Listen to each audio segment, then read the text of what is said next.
En la tercera de hoy, que hace el número, si no me equivoco, 131, vamos a tratar de las distinciones que expusimos en la tercera anterior, la 130, que tenían que ver mucho con la exposición kantiana, a saber, las distinciones entre filosofía mundana, filosofía académica. Segundo, filosofía legisladora de la razón, legisladora pues que no legisla la razón. Y tercero, filosofía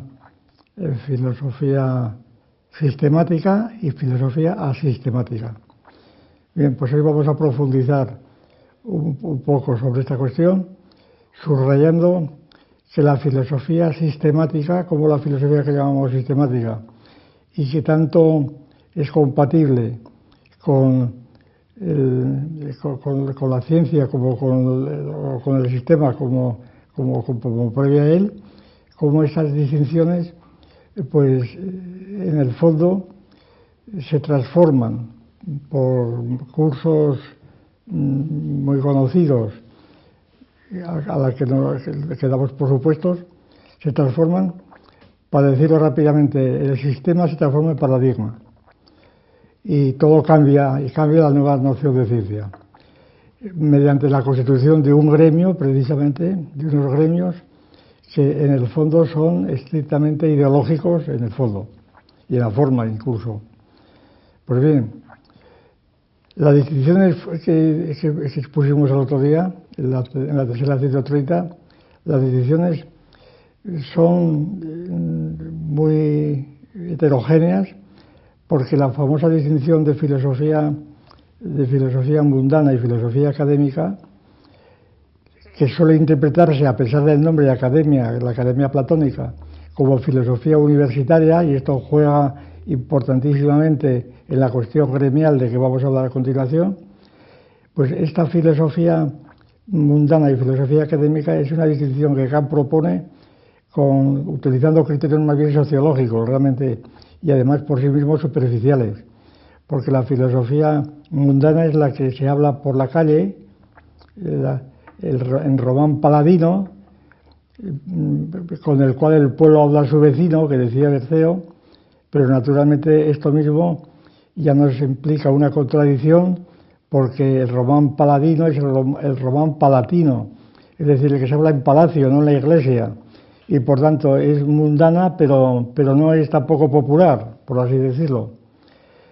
En cambio, la distinción entre filosofía académica legisladora de la razón y no legisladora de la razón, pues es una distinción realmente ya profunda de Kant, porque está, con el espíritu de la Ilustración, está atribuyendo a la filosofía un papel de legisladora de la razón, en el sentido de la Ilustración. Es decir, Rousseau, anticipándose a Rousseau. Es decir, que para la filosofía mundana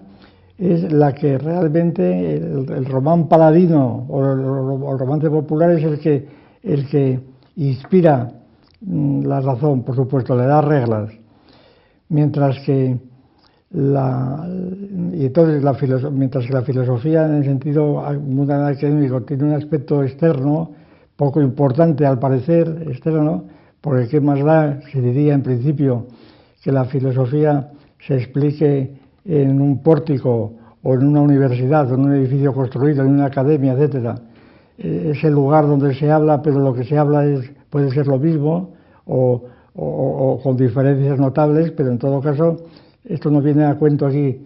Y la principal profundidad de Kant, yo creo que está en la noción de la legislación de la razón o no legislación, porque aquí ya es la Ilustración lo que está funcionando. Y entonces en la filosofía como legislación de la razón, pues ya hay mucha más profundidad, puesto que lo que aquí se debate es si la filosofía es algo que procede precisamente de una academia, por ejemplo de la academia platónica, o bien lo que la distingue de la filosofía universitaria, o bien si esto no es así. Expusimos nosotros el otro día que probablemente lo que subyace en la famosa distinción de Kant es precisamente esa distinción de filosofía legislada a la razón, en el espíritu de la Ilustración, repito, y por tanto esta legislación pues se basaría precisamente en el saber popular, que tiene mucha extensión. Pues recordábamos, creo, por ejemplo, pues desde la posibilidad de interpretar por parte de los antropólogos a la filosofía legislada a la razón como propia de la humanidad primitiva, en contra de Rousseau, el caso de Radin, el hombre primitivo como filósofo. El hombre primitivo ya sería filósofo porque duda de sus dioses, por ejemplo, ¿no? Pero la evolución del alcance de esta distinción, que es muy importante, la evolución ya nos indica que la filosofía mundana pues comienza a ser algo que no tiene un terreno definido, Y vamos a hablar aquí ahora, sino a lo sumo, pues una filosofía que tiene que ver con la ciencia, con el hombre primitivo, etcétera, con el saber popular. Hablamos de aquel estudiante de Salamanca que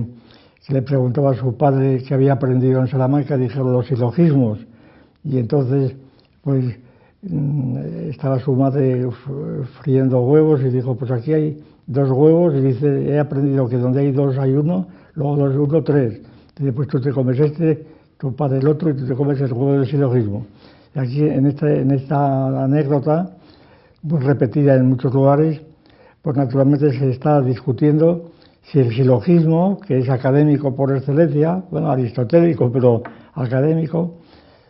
por tanto, la línea platónica, si el silogismo es lo que verdaderamente regula el pensamiento, legisla el pensamiento desde la academia, o si es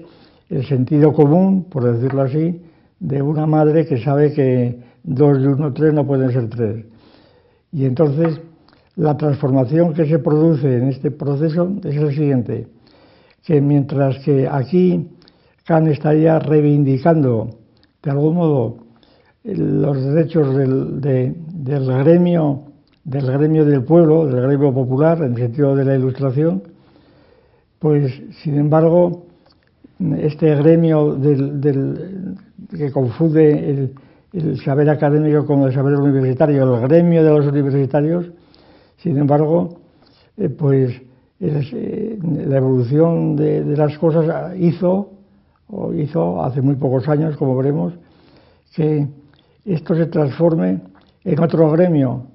a saber, cuando el gremio ya no es universitario propiamente, sino cuando es un gremio muy variable en cuanto a su contenido, de gentes que lo mantienen, en donde el interés principalmente es mantener los paradigmas frente a los sistemas. Sería la evolución del gremio universitario, como traducción histórica de la Academia Platónica, del gremio universitario al gremio simplemente al gremio de un gremio creado ad hoc precisamente, y que ya no tiene definiciones previas, ¿verdad?, científicas, diríamos, sino que son convencionales, que son los paradigmas, que diría Kuhn. Es decir, para decir rápidamente, la transformación del sistema, de lo que llamamos el sistema, que comprendía al sistema del gremio universitario platónico, etcétera, al paradigma como gremio constituido ad hoc precisamente para esto. Y la sustitución de lo que llamamos sistema y paradigma, porque el sistema, como dijimos, el sistema no tiene mucho que ver, en principio, con la ciencia. El sistema es un sistema que está establecido según criterios objetivos, en principio categoriales o científicos, y este sistema no implica un gremio propiamente, un gremio que defiende sus intereses o que procede según esto, tal como lo definió, pues sobre todo Kuhn, cuando habló de, no ya de gremios, sino elevando al lugar más alto de la comunidad científica. Habría una comunidad científica, dice Kuhn, que estaría dirigida por los paradigmas, pero esta comunidad científica sería en principio pues puramente convencional. Es decir, la comunidad científica se regiría por los paradigmas y este sería pues sus principios. Estos serían sus principios de inspiración. Eso sería lo que sustituye al sistema. Por ejemplo, si tomamos un gremio de los astrónomos, en donde se establecen previamente, pues qué sé yo, como punto de referencia, pues los lugares donde aparece el Sol, la hora de aparición del Sol o de la Luna, etcétera, los puntos centrales que permiten establecer pues una investigación del cálculo más o menos científico o astronómico, pues este gremio de los astrónomos no es que no sea sistemático, es que es un paradigma, es que tiene un paradigma, y este paradigma, que puede ser el que llevó a cabo Ptolomeo o Copérnico, lo que fuera, este paradigma permite organizar un grupo cualquiera de forma que un grupo, en principio dado, por las razones que fueran, un gremio que permite incluso un desarrollo sistemático. Pero este sistema ya no es un sistema científico o objetivo, es un sistema que está conformando precisamente al gremio o la comunidad científica. ¿Y con esto qué ocurre? Pues con esto ocurre, sin duda, que el concepto de ciencia cambia por completo. El concepto de ciencia es el concepto de un gremio o comunidad científica que tiene unas reglas o paradigmas que no son propiamente sistemáticas, aunque pueden serlo dentro de su campo, ¿no? Puede serlo en el sentido de que se exige una cierta coherencia, etcétera. Este gremio, sin embargo, no tiene unas reglas objetivas. Ejemplo, muchas veces lo hemos expuesto. Si nos referimos al gremio de los josefólogos, es decir, de los que se dedican al estudio de San José, a la llamada josefología, pues, o la llamada mariología, todavía más conocida, el Tratado de la Virgen María, pues como sabemos, o como sabe mucha gente, pues hay muchos teólogos dedicados a la mariología, que celebran conferencias, que forman una comunidad, tienen congresos, revistas, etcétera, y todos estos teólogos, estos mariólogos, pues son una comunidad que tiene las mismas características que tienen las comunidades científicas de Kuhn, pero naturalmente no creo que nadie se atreva a decir que estas normas, este paradigma que tienen los teólogos mariológicos, estos paradigmas que los constituyen como gremio, que tienen sus reuniones, sus discusiones, sus debates, sus cátedras, sus publicaciones, sus controversias, etcétera, estos gremios que son científicos. Aquí la ciencia es más bien un consenso. La ciencia es un consenso en torno a ciertas cuestiones que deben ser de algún modo coherentes entre sí en algún momento y que son el paradigma de esa comunidad que suponemos dada. Pero sí que esta comunidad sea científica, aunque se llama ciencia mariológica, es decir, los teólogos lo consideran como ciencia. La mariología es una ciencia, así la describen los mariólogos. Y aplicando las características que da Kuhn a las comunidades científicas, pues la diferencia no es ninguna. Es decir, esta es la diferencia central. Y con esto yo creo que Kuhn inaugura un nuevo concepto de ciencia, que es la ciencia paradigmática, que tiene un cierto componente sistemático de coherencia interna, etcétera, porque claro, el mariólogo no puede decir cualquier cosa, no puede invocar en un momento dado a los eones o a Marción o lo que fuera de los gnósticos, sino que tiene que atenerse a ciertas reglas previamente establecidas y en las que tiene que comulgar pues cualquier teólogo que se dedica a la mariología. Pero esto se generaliza en general y entonces toda ciencia se reduce al consenso, al paradigma. Y entonces este paradigma puede cambiar y esto da lugar a un cambio sustancial, que es el que hemos vivido con el nombre del kuhnianismo, en donde la ciencia ya no es pues un sistema propiamente dicho, sino que es un paradigma. El sistema se cambia en paradigma. ¿Por qué? Porque es un conjunto de reglas que afectan a la comunidad científica con las condiciones que Kuhn describe, pero que no son científicas. Y esto ha hecho cambiar completamente el concepto de ciencia, porque, sobre todo en la historia de la ciencia en general, porque ahora la historia de la ciencia es la historia de un sistema realmente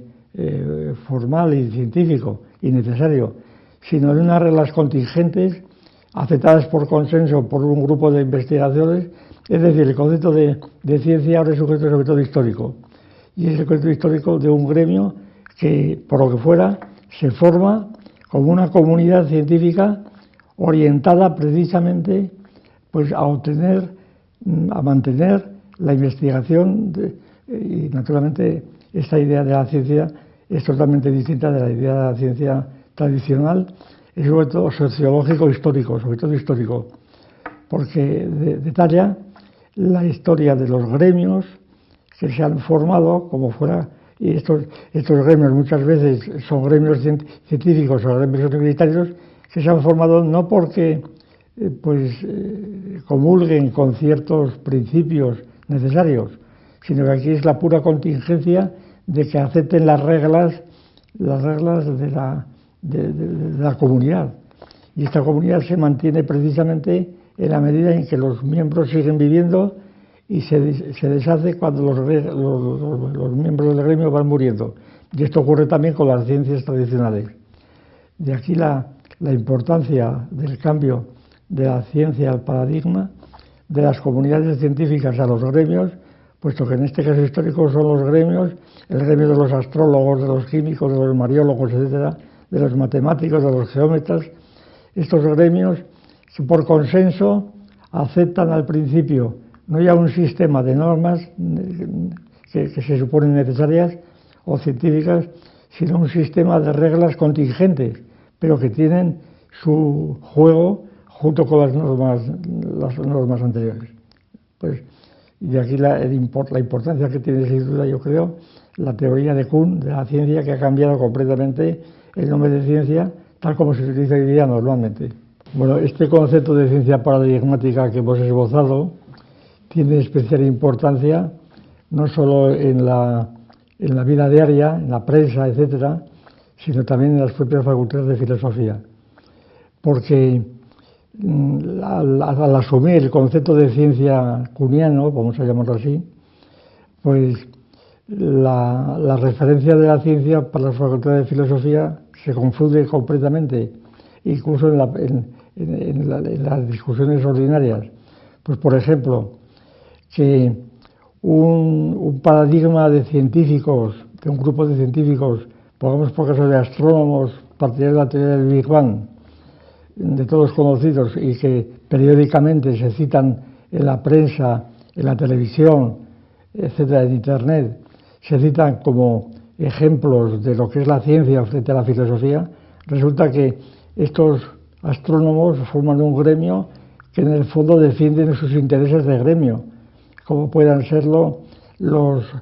famosos aplausos que dan los miembros del CERN o los miembros de la NASA cuando tienen un descubrimiento que en el fondo es puramente ideológico, porque se apoya sobre todo y está inspirado precisamente por los que cultivan estos saberes que son paradigmáticos, que son por consenso y que necesitan además del favor del público para mantenerse. Y en el caso de la filosofía la situación es todavía mucho más grave si cabe, porque lo que se considera ciencia por parte de la filosofía tiene el 90% de ciencia ficción, es una ciencia ficción. Y aquí los que se remiten a la ciencia ficción o a la ciencia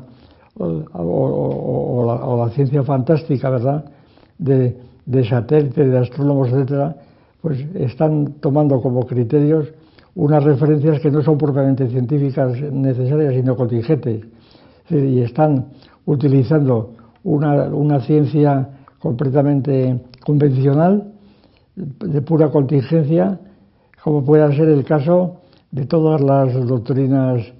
pues astronómicas del Big Bang, en fin, de estas ciencias que están hoy día constantemente utilizándose y que en el fondo son instrumentos de un gremio constituido, semiconstituido,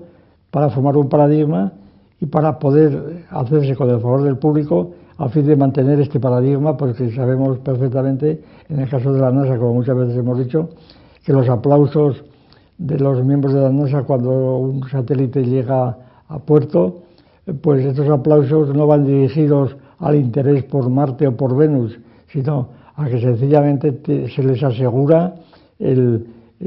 consenso para los próximos años. Y lo mismo pasa con el CERN. La partícula de Dios, que se dijo hace 3 o 4 años, los aplausos del CERN, de los miembros del CERN, cuando se exponían estos resultados de los aceleradores de partículas como si fuesen realmente resultados científicos, en el fondo estos aplausos indicaban la felicidad de un gremio que mediante la presentación científica de esos supuestos velocidades adquiridas por los ciclotrones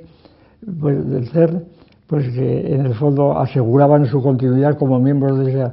este gremio, que en el fondo no es otra cosa que un gremio de consenso, puesto que ni mucho menos está demostrado lo del